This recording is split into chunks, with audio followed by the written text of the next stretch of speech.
Shalom everyone. Adonai oz le'amo yiten, and through that strength, Adonai yevarech et amo v'shalom. Parashat Tazria, Tafshin Pei Dalid. Who is it who is present both in Parashat Sh'mini and in Parashat Tazria? That would be the Kohanim. The commandment for the Kohanim to bless the people, Birkat Kohanim, is in Sefer B'Midbar.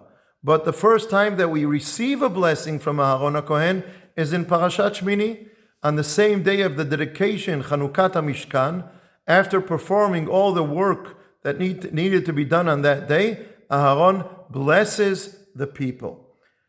The bracha of the mitzvah of Birkat Kohanim has a bracha just like any other mitzvah. Asher kideshanu b'mitzvotav v'tzivanu. And what do the Kohanim say? Levarech et amo Yisrael. Oops, you caught me. I missed one word. Be'ahava. This is the one and only mitzvah where the commandment includes performing the commandment with love. What is the source that the Kohanim have to perform the mitzvah of Birkat Kohanim with love? There is a source about this in the Zohar that says that if the Kohen does not love the people, he shouldn't say the Birkat Kohanim. The halacha is that if the Kohen has a quarrel, has a conflict with one of the people in the congregation, if there's one person in the congregation that the Kohen does not love, that he has animosity with him, he cannot give the Birkat Kohanim. He either has to overcome his Yetzer Hara and uproot the hatred from his heart, or he has to leave the Beit Knesset. He cannot say the Birkat Kohanim. We are reminded of the words of Hillel HaZaken in Masechet Avot, be a disciple of Aaron, Ohevet Habriot, one who loves the people, who loves peace and brings people closer to the Torah. If the Kohen is focused on holiness, the Kohen is a link to bringing holiness and closeness between Am Yisrael and holiness, between Am Yisrael and Hashem. That has to be done with love. And actually, it's very simple. You cannot truly give someone a blessing with real kavanah if you don't love them.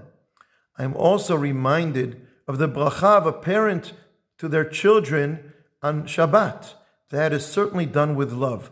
The Kohen is like a parent blessing his children, just like the parent is like a Kohen saying the psukim of Birkat Kohanim to his child.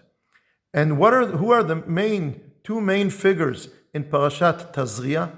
Those are the Metzorah, the person who has tzarat, and an affliction or a plague or a lesion, and the Kohen, who is responsible for taking care of the situation and making decisions about tzarat. Do you see the connection between these two things? Between the person who blesses you with love and the person who takes care of a person that he loves when that person has tzarat? If you need medical treatment, physical medical treatment, and there's a doctor who doesn't like you, you don't want that one to be the doctor who's going to treat you. If a person has to show you what's wrong with you, has to tell you you're doing A, B, or C wrong, if that person is a person who shows you love and gives you blessings, maybe you can accept the criticism from him. But if that person is someone who constantly gives you all kinds of harsh criticism, who yells the criticism at you, what are the chances that he will be able to give you constructive criticism? What are the chances that you will be able to accept from him constructive criticism? Is it necessary to explain how all of this is relevant right here, right now?